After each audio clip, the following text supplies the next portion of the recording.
All right, folks, welcome back to episode 5 of the Sin Bin with Bill and Milt. I'm Bill. And I'm Milt. I guess we're going to start as per usual, a little quick recap of the week. I think you usually take a lead on this one, Bill, so have at it. I just gave him the microphone because I kept fucking up the start. So bad. We have a quick weekly recap. But we are sorry, folks, that we've been a bit lazy and this has been a bit of a delay. What, 2-week delay? Yeah. Not good enough from us, and we're sorry, fans. Only a few guys. But so in the past 2 weeks, though, we'll recap it. We had a game against Direito. We won. We've progressed again, another step up the mountain, and now we are playing Belém this week, and that's our focus again, another step up the mountain. Hopefully we can get a win. It will be another tough game because they've been the champions for the past 3 years in a row, so fair play to them, all respect. As normal, training has been going as planned. Forwards are with Chico, and Miller's doing rucks and mauls and all the boring stuff, and the backs get to do all the fun stuff. It's been a good team environment, so everyone's happy, and everyone's always going to be happy when you're winning. So let's hopefully keep that going. So I don't know. I think I did pretty well there. We missed a big part of our week. Did we? We had a really fun adventure last week. Oh, yeah. Sorry, folks. So, we took a tour all the way up to Coimbra to see Miller's sister play a basketball game. And along the way, we took a few stops, and we were basically tourists. And it was fun. Where did we stop now? Come on, you can remember the name of this. First place we stopped was Edaceta. Then we went to Obidos. Then we went to Nazaré, and then up to Figueira da Foz, and then over to Coimbra. And then way home, we just beelined it straight back. 1 a.m. It was great. We got Kenner on the way back. Yeah, I think that's pretty much summed up all of it. Yeah. So that was the 2-week recap. So, yeah.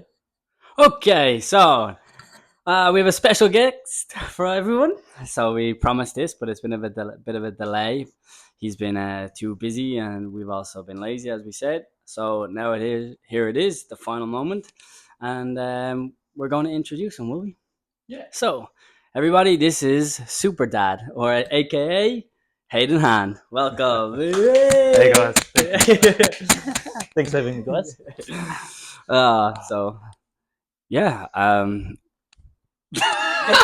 Hey, it's welcome to the podcast, man. Yeah, cheers, man. Hey, I don't know if you can quite see it on the camera, but she's got a nice little mug here. Yeah. What's that say, Hayden? Appreciate it, man. World's best dad. World's best dad. And the other side? Ever. Number one dad. Number one dad. I think Hayes will just take that home with him after this. Yeah. That's our little gift from me. Yeah. Welcome to the podcast. Yeah, thank you. All right. Hayes, I guess we'll just start off if you just want a quick little introduction of yourself and maybe a few of your stops along your rugby career that's kind of led to here. Yep. Where do you want me to start? Right from? You don't need to start. You start wherever you feel right, man. Wherever you feel right. Yeah. But, give us a bit of your rugby. I was born in New Zealand, down on top of South Island, which I started my rugby career there. Started playing touch because you can only play touch until 9 at that time. And then I moved up to Hawke's Bay, straight into tackle. Played all my age grade stuff at Te Aroha Rugby Club. And pretty much every year has rep division. So was good enough to play that. And then went to Te Aroha High School. And then once in New Zealand, once you go to high school, you play for high schools and you get away from your clubs. And Te Aroha's not really known for rugby, so it was a bit of a battle, but ended up making rep teams somehow through that as a halfback.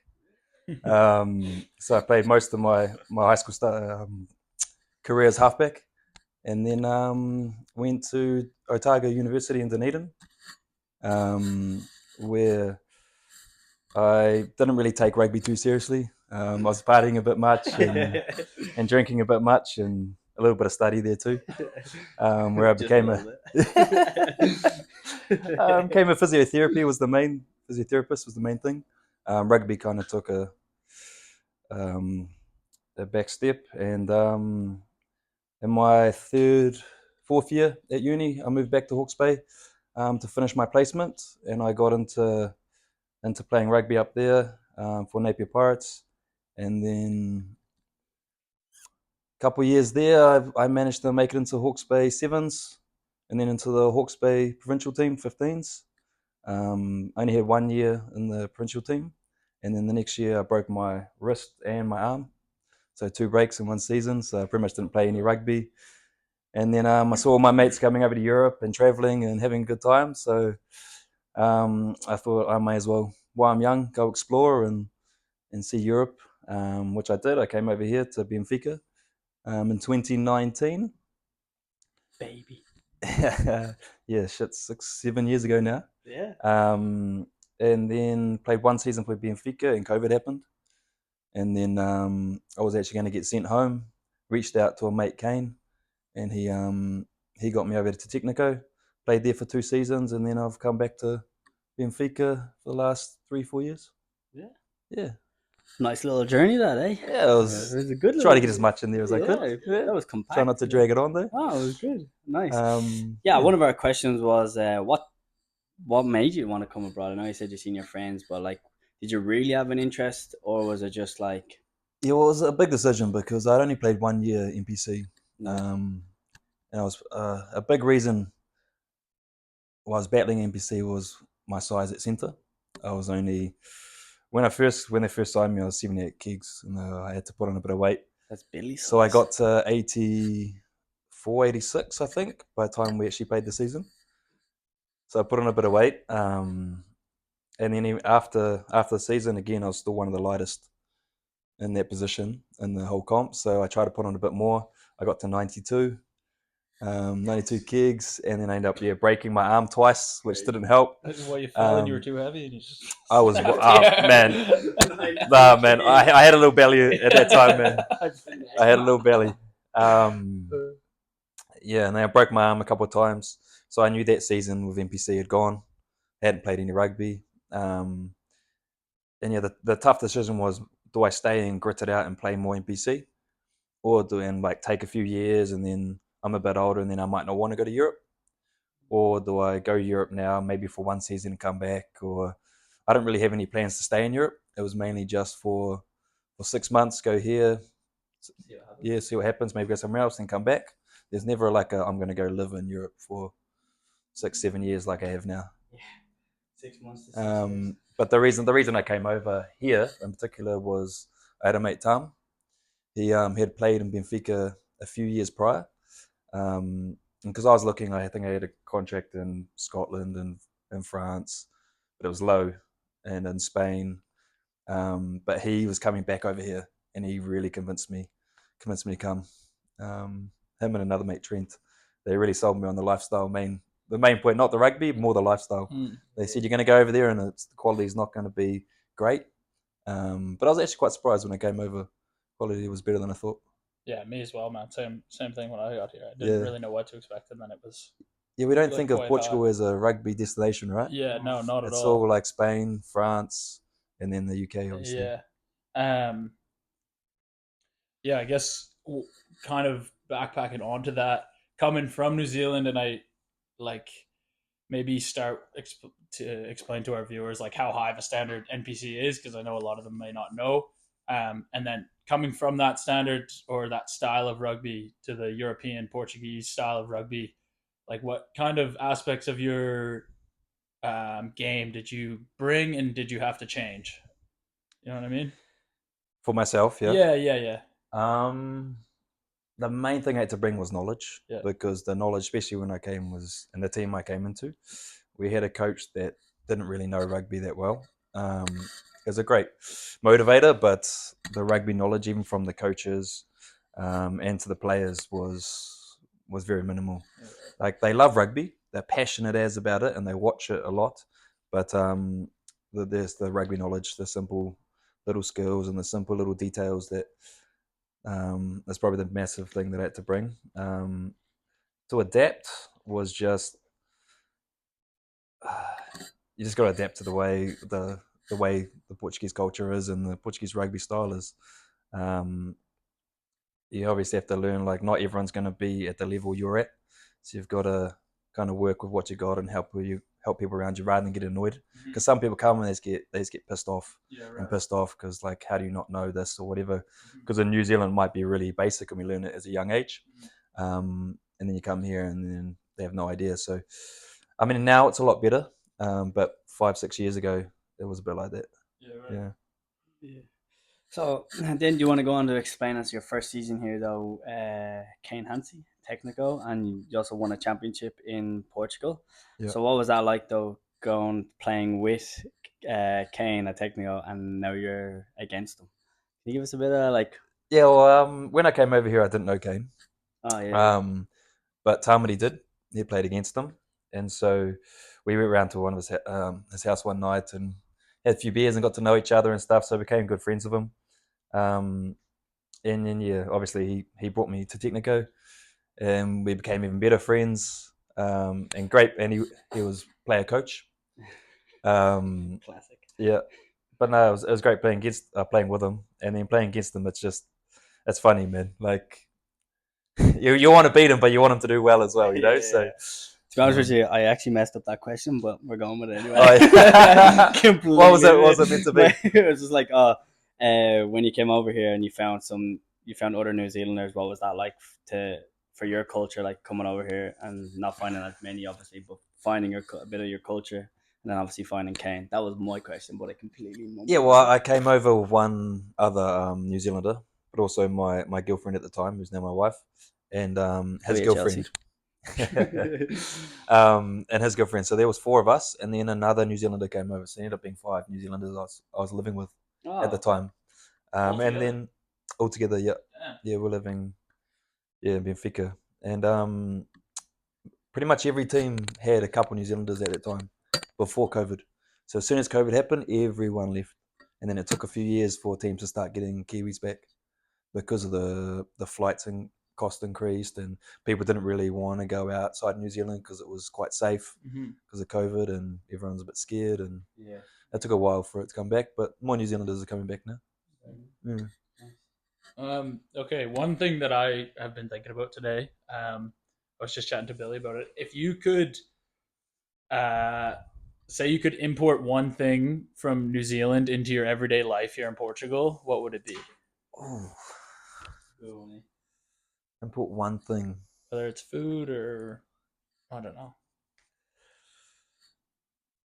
Can it be a mindset? Sure. It can be anything. Because like we have a thing called island time and New Zealand time, like they're a bit more relaxed than whatever we say island time. Yeah, Portuguese time here is you have dinner at 9, they won't show up till 10, you know? Yeah. So like still I've been here 6-7 years and I still struggle with that a little bit. So if I could bring that kind of mentality over, like if the meeting starts at 9 a.m, the boys are there before 9 a.m, you know, not walking the door at 9:01 or whatever. It's crazy how normal that is. Like, so normal. You don't even get looked at differently if you show up late to anything. No, even to people's birthday parties, they'll be like, "Oh yeah, we're having a birthday dinner at this time." You get there, no one's there till half an hour later. Like, someone was telling me, I forget who it was. I can't remember who it was, but they were like, "Yeah, anytime I do like a birthday dinner, I tell them an hour before, so that when they get there, it's actually the right time." Yeah, man, that's crazy. Yeah, no, it's nuts. And then what about vice versa? Like, is there anything if you were to go back to New Zealand, you would want to bring back with you from Portugal? Some of the food probably, but also that same kind of culture. I like the relaxedness. Like I've got used to that relaxedness a little bit in some ways. Not when we have meetings and we have time, but when you're just relaxing with mates, I don't mind it.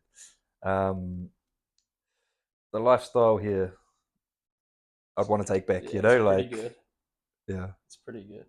It feels just like kind of. I find if I'm like just out walking on the street, it just feels like slow and quiet. Yeah, and, like, that's what I mean. Yeah, to take that. Nice. It's not fast paced. Not when you need to be somewhere and you have like a group meeting or whatever, but in general life, yes. You got anything, or you want me to keep going? No. Now we're gonna take a walk down Conversation Street. But thank you for that little introduction to yourself. But yeah, so we're gonna take a little stroll down Conversation Street, and the topic is gonna be, as you all know, we call him Super Dad. So it's gonna be about him being a dad now. So now the question's back. You're better at the prompts than me, man. So. All right.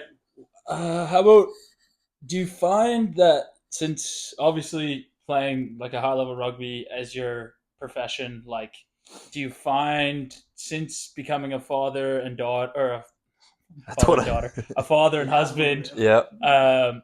like there's a massive change in your priorities in your life? Or do you find you've been able to really find a good balance of it, and you've kind of kept them both at a major priority in your life?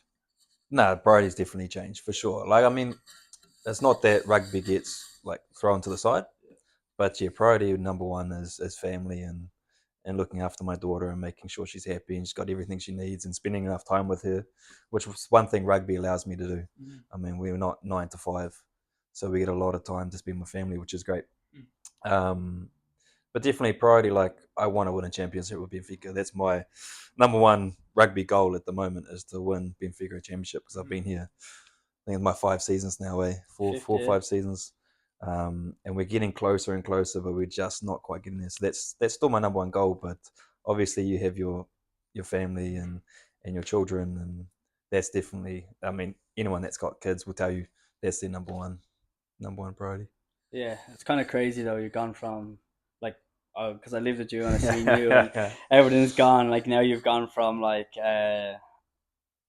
what will I say, like more relaxed environment. Like you and Chelsea love traveling a lot. Like now you have shifted your mindset, even in the summer, what you do, and then now you're changing diapers, and you've gone from changing diapers to slinging a ball at the same time. So it's like it's a big change for you, and like you're really taking on the dad role, like responsibly, and you can see you've transferred that role into the rugby world. Though you do act like a dad sometimes for the younger guys, so it's kind of funny. Yeah, well, I am 32 now, so Yeah, that's nuts. It's getting on. You came over when it was, as what, 20?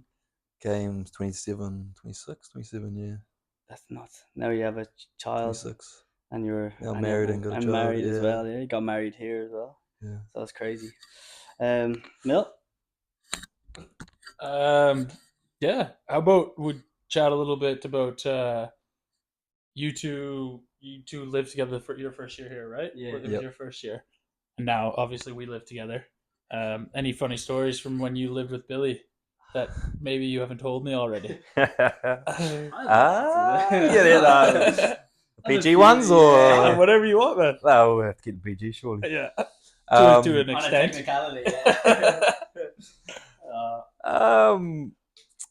let me have a little think, man. Or maybe like funny habits that you've noticed with Billy, or anything that our viewers would like to hear about. Does he still eat a block of chocolate the night before a game? Oh man, every night. Not just for a game. Every night. Not every night. How are you skinny? How are you shredded? No, but he was just finding partying and drinking. Yeah, right. When he moved in with me, and so since it's a new thing, he wanted to do it. He would do it every weekend. Yeah. But the thing about Billy, he's very hospitable. He likes the host. He likes people to come back to his house and whatever. Oh, shit. So we ended up being Chelsea wasn't very happy about that one. the party house at 7 a.m. or 8 a.m. or 9 a.m. after they come back from the clubs. It was like twice, 3 times. Like. No, it was all good. It was all good. Yeah, I was very lucky. It was great to live with. Yeah. It was tidy and it was. Yeah, I think that was one thing that was nice living with yourself and Chelsea, was like you were very like clean and organized and very like punctual. So it was like easy. Like you were like the mom and dad figure, so it was like kind of easy for me to just like. Yeah, well, the amount of times I had to knock on your door asking if you're coming to training. You were sleeping, man. It's not my fault, man. Like, you remember the first 3 months I stayed here, I literally had a child's bed. Yeah.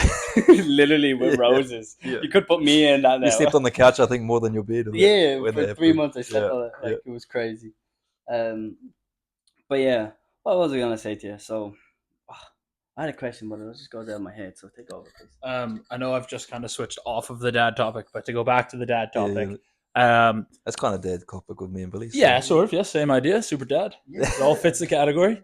I guess, was there any sort of, obviously when you and Chelsea got pregnant, was there any sort of nerves, like raising a child in a new culture that you obviously had been here for 4 or 5 years Oh at the yeah, time, of course. but Shit, yeah, man. yeah, Yeah, it was pretty nervous. Yeah, well, we got no support, kind of, Yeah. like you don't have your grandparent, like your parents Yeah. to help out, or your siblings, or friends, or whatnot. We were lucky because both our mums actually came over to help for about a month each. Nice. But I mean, that's only 2 months, and then Yeah. then they're gone again. So that was the biggest part to be nervous about, is the support kind of thing. I mean, we got great friends here and whatnot. Everyone's always keen to help and whatnot, but you don't really want to put them in that burden, Yeah. like. But you want to be close to your family, like it's so Yeah. normal and Yeah, and growing Your- kids without their grandparents in their Parents lives, around, or yeah. their aunties and uncles in their lives constantly. Yeah. I mean, it's good these days. Now you have Skype and Yeah. video chats and whatever. Did you say you use Skype? Well, video chats, yeah. I just haven't heard of Skype in so No, long. that's Back- how old he is. That's That's showing how old my he age is. now. I used Oh to say my Skype, so it's, He just showed his age, everybody, on that one. He just FaceTime now or whatever. Skype. That used to be the only thing you could video call on, man, back in the day. But Yeah. But when you were coming over, you had Chelsea, as you said. Like, was there any like, did you ever have a real discussion about it, or was it more like she just wanted to come To come over? Yeah, like when she wanted to come over. Yeah, well, first I was like, the more serious, I was going to come over to Spain, but they didn't want me to bring a partner, and that's why I kind of held back and didn't jump at it. Otherwise, I probably would have gone to Spain because that was my first offer. But no, she was so keen to come. Yeah. Yeah, and she just wanted to, just like me, wanted to explore Europe and try something new, and yeah, no, she was all for Pretty it. keen. Yeah, for sure. Yeah, she's settled here as well. Like, are you settled here, or are you like? That's the hard thing, man. Like we are settled here, and like we're making a life here. But then you've got in the back of the head, like, if we want another kid, it's going to get a bit harder. We'd like a little bit more support, Of course. and we'd like our kids to grow up with their grandparents in their lives, like, more regularly. And I know you and not- Chelsea are very. that's like, probably the only hard part. And then obviously, if my body stops working or whatnot, I'm getting older. I'm 32, so the only way we really stay in Portugal probably would be around rugby, either playing or coaching. So, of course. if that falls through or something else happens, then we'd have to think about going back. Yeah. Well, you're very goal dependent though. Like you yourself and Chelsea, like you had a plan. Like you've kind of stuck to more or less your plan. Well, you did kind of. I don't know about that. We're only going to come for 6 months, and then that turned into 6 years. And it was only probably 2 years ago we were like, okay, we're staying. We'll buy a nicer car, and we'll buy stuff for the apartment more. That like, rather than just to be a minimum, because you're like, oh, we're only here for one more season. Yeah. But now I guess we are planning to and stay here a bit longer. That was my next question. Now you have Mia, and now you have like different goals, different priorities. So like when it comes to like contract renewals and stuff, you'll be looking for and you can't keep doing 1 years anymore because it just doesn't make sense. Like so there's an element of that is like, is it worth staying around for another year, like to be unsure again? And as you said, you're getting a little bit older, so like yeah. Yeah, you're right. I do need to look for a bit more security Yeah. going forward now. And now I've got a daughter, so I probably will be looking for longer term contracts, or at least More security. more security somehow. in different elements. Or Yeah, whatever, for sure. Yeah. Yeah. That would be nuts. Like. I've done it before, man. Yeah. Middle of the game here on the wing. Hold up. Yeah, I normally get someone else to come and be the, or I talk to the other team and get their one to run on and off the field, but I'll strap and That's crazy. and Super dad. whatnot. Yeah, fair play to you, man, on that one. Super dad. So, and then I know a little bit about you, obviously. There's one moment in particular that also a lot of your friends I met at for your stag do, etc., and then at your wedding. And one of the moments that came up was obviously rugby related. Was did you bump somebody? Someone big down the inside? Was there someone? I don't know if you call it a bump. Claimed the fame. I don't know if you call it a bump. I don't know. There was. I ran it straight.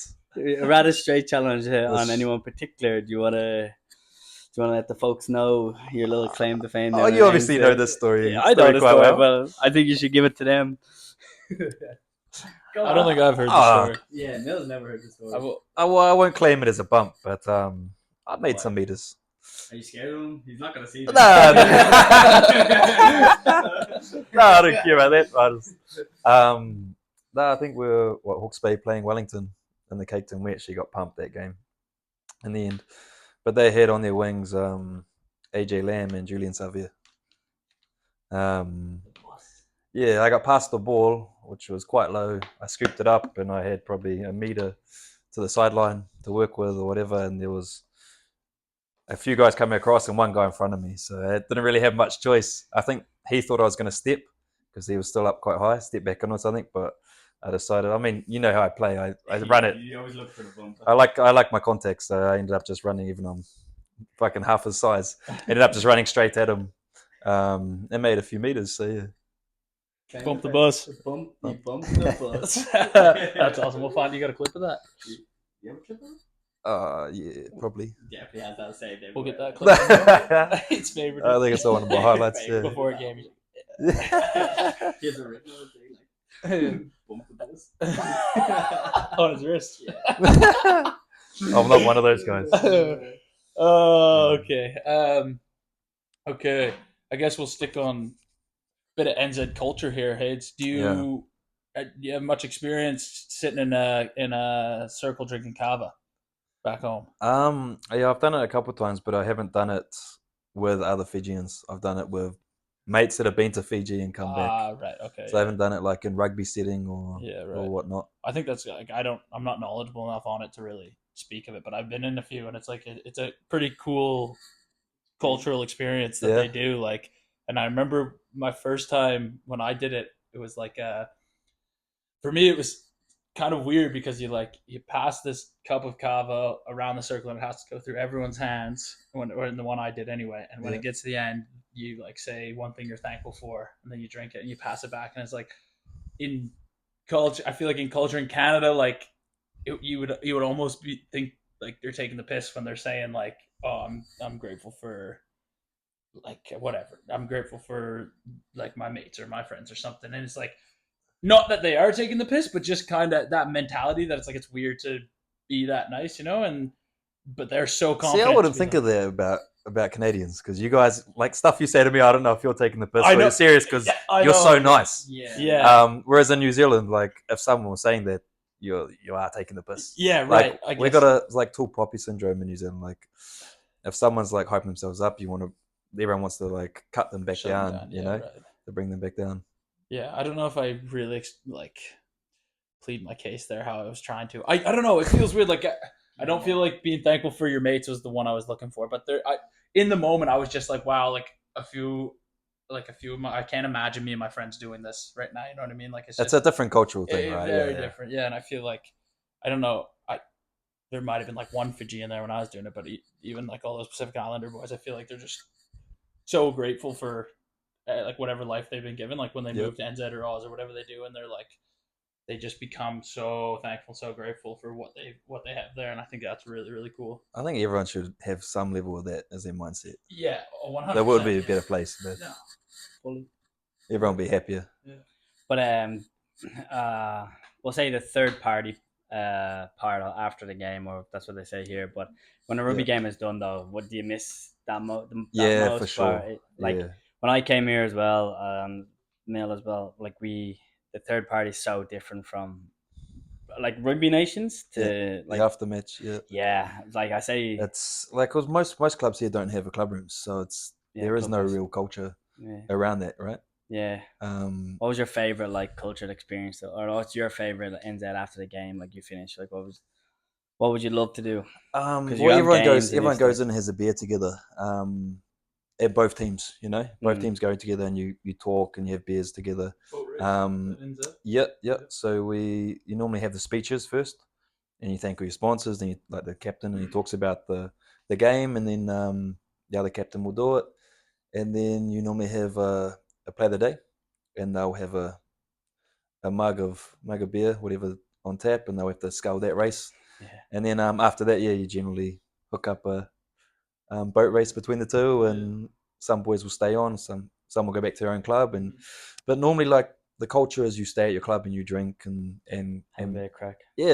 And bond, you know, together. And it's pretty much every weekend, and you bond. Even after other clubs, you go back to your club and you have some more beer, at least one more or whatever. and you do bond a lot more than you do here, with the Portuguese culture. So I do miss that a lot. Yeah. It's good because you do it after wins and after losses, Yep. it really brings you together. Whereas Yep. here, if we lose, like everyone just goes Everyone goes home. and get this sad. Like Yep. that's not the play. You know? Yeah. Neil never goes home. I can tell you that much. I do, man. Win or lose beer, eh? Yeah, you win or lose. He's That's been my mentality, but here it's different. Like there's no. Yeah, I mean, motive. Oz is the same, yeah? What? No, same as New Zealand. Oh yeah. Yeah. It was awesome. Yeah. Bus, like I remember we took like a 2 hour bus trip, and like when we get back, we just stay at the clubhouse all night. Like Yeah. it's class. So a lot of people, in New Zealand, you stay there until you go home, get changed, and go to town. Yeah, exactly. Yeah. I mean, in Oz, everything's closed at 12:30 or whatever. But Oh, really? where I was, New man, Zealand's yeah, like 2, 3, yeah, like 2 o'clock. maybe 3 o'clock. yeah, you get like the odd nightclub open till 2 or 3, Yeah, but yeah. like most of the little bars in Cronulla were closed at like 12:30. Yeah, the bars close earlier. Yeah. So is that the end of Conversation Street? Yeah, that was a wild conversation. Yeah, it was a bit. Yeah, sorry Took a about lot of that. bars. That's good. Man. Yeah, we're getting back on track on podcast. Actually, it's not. Technically, it's not. I just realized I have a question. So we're gonna keep Conversation Street open.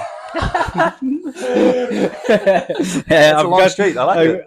I have to say to you, what's your most memorable moment in the rugby world down in NZ?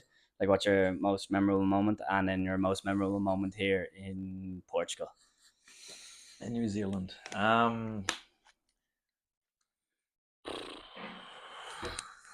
Probably winning the Medicine Trophy in New Zealand, which is like the club, my Hawke's Bay club competition. That was my first year back from Dunedin.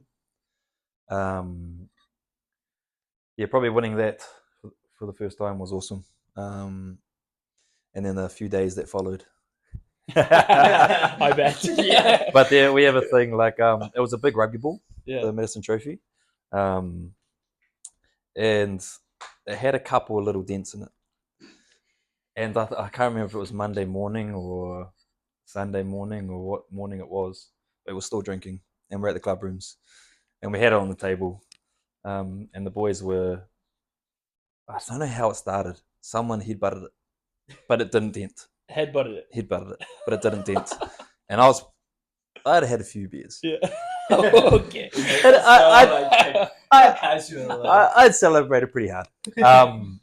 And they were just egging me on. I did a little one. I was like, I'm not going to do this. And they're like, you can't dent it. It's so it's solid. I'm like, they cheered me on, and I went for it and just ended up dunk.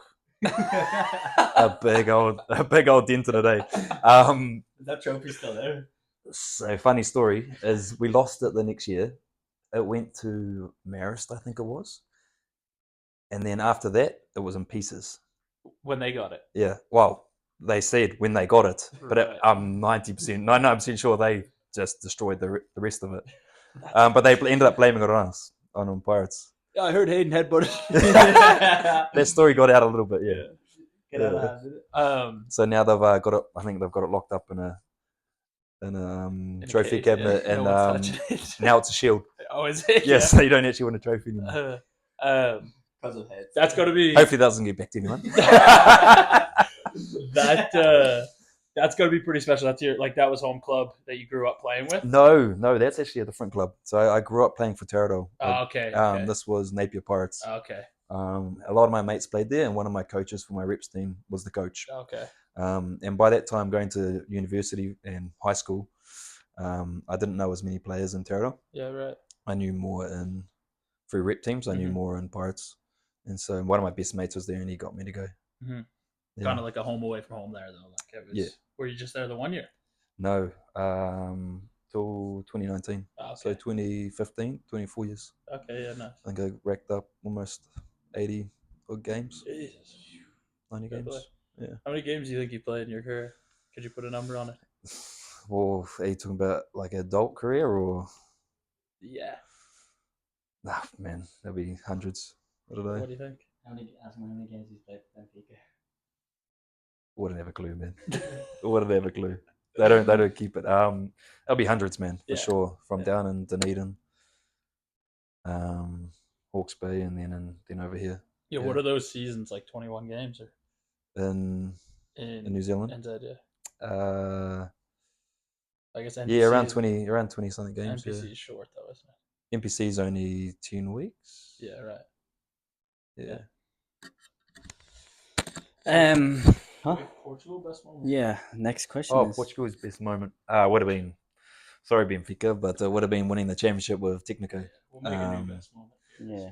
Because the team was full of like a lot of 30-year-olds and guys that had been grinding for years and years, and Kane had been at the club for 8 or so years grinding and building them up from second div all the way top div, and they were close the year before until COVID happened, and then yeah, just winning that for them, and because they've got a club room, so they got a bit more of a culture, rugby culture around them. They got a cool. So place. like a lot of the parents and stuff, you mix with a lot, and you have a couple of beers with them and get to know them. So winning it for them was quite special.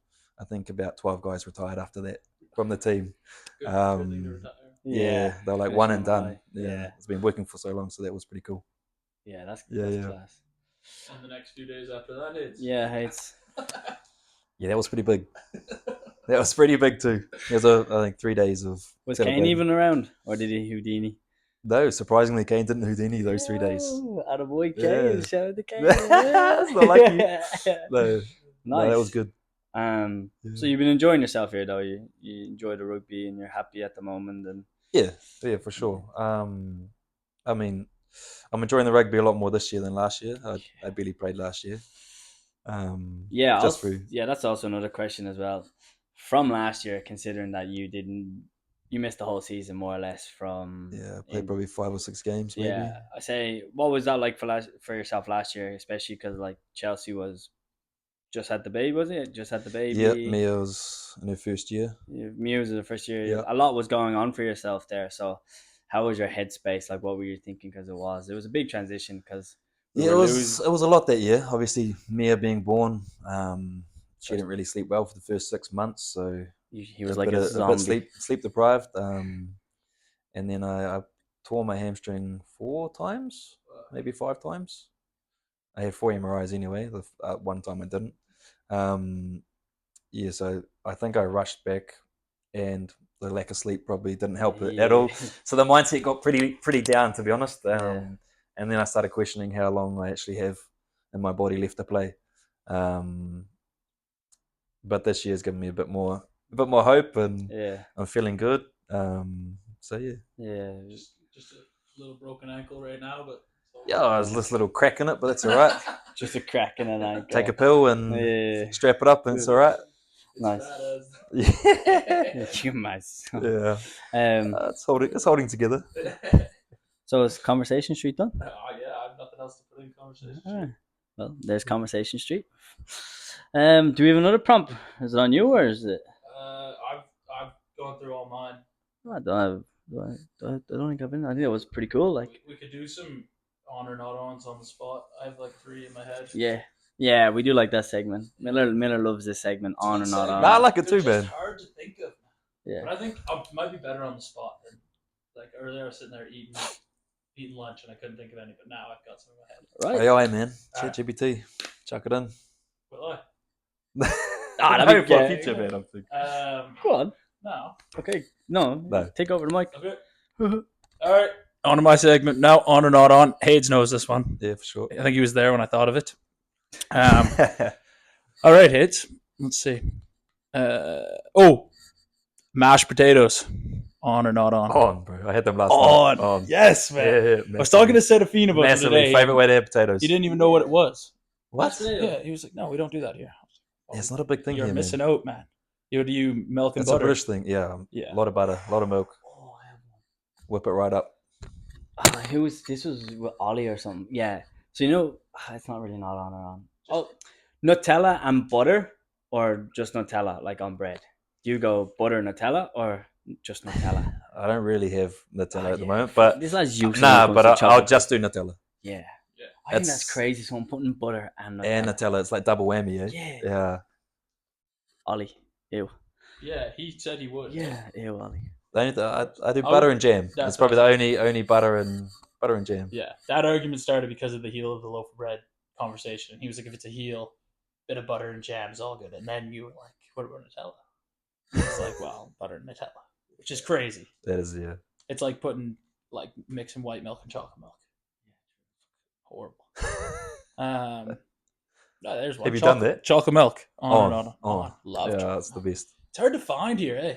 It's real sweet. The one they have here is like a lot of sugar. Yeah. And it's in like a. It's in a glass bottle. right? Yeah. Man, you buy that shit for like 4-liter jugs in Canada, like Yeah. it's fucking awesome. Yeah, same in New Zealand, massive. I have a question because it kind of relates to Chelsea. So if she's watching this, like hot chocolate here, hot chocolate here. Oh, not on, man. They don't know what a hot chocolate is. Man. So, you want the backstory? Yeah, Okay. give them the Sorry, backstory. Yeah. So Chelsea doesn't like coffee. So we go out to cafes all the time and get coffee, but she gets hot chocolate. But here in Portugal, the normal hot chocolate that you ask for is chocolate heated up and melted in a cup and a spoon. So you're either going to get that, or you're going to get like 5 scoops or 6 scoops of the sachet stuff. Yeah, right. And a lot of water. And so it's like pretty much every place we go, she'll order a hot chocolate, have a sip. Nah. That she found one she likes. But we go again to the same place. Orders it again? Nah, I'm just joking. Love you. She won't know about this until later on anyway. But now she's found the UKL Kent, so it's like a chocolate milk, and you heat up that, and it's the same every time. Okay. Yeah. Complains, man. She'll put marshmallows in there as well. Citrons. Fucking not on. Do you need a backstory about this one as well? Yeah, go on. So I think I've had 3 cars since I've lived in Portugal. First one was a lemon. I think the heat gasket blew us. I think second one, lemon. Just overheated all the time. Radiator went. Third one, bought a Citroen. Man, like I don't even want to say how much I spent on that. It was second hand, but still like good quality. And then I think a year after I had it, started just eating oil, just destroying the oil. And then turns out that they recalled all the engines. They're fucked. They're terrible engines. But if you haven't had it serviced, you can't get it recalled from Citroen. Yeah, and we had serviced other places. Yeah. And so now I've got to replace my engine. Yeah. The car's useless. Hayden's picked us up in a new car Third every lemon. week right now. Yeah. Yeah. And then, do we have any more on or on? I feel like you ran out. Country music?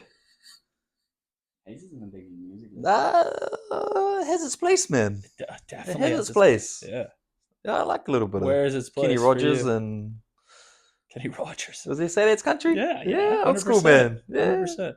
Every gambler knows. yeah. No, I like a little. Secret juice. Yeah. The sun's out, you're chilling. Yeah, man. Yeah, it's okay. Good. It's good. I can be on with it. Yeah, I thought you were going to say like 660 or something.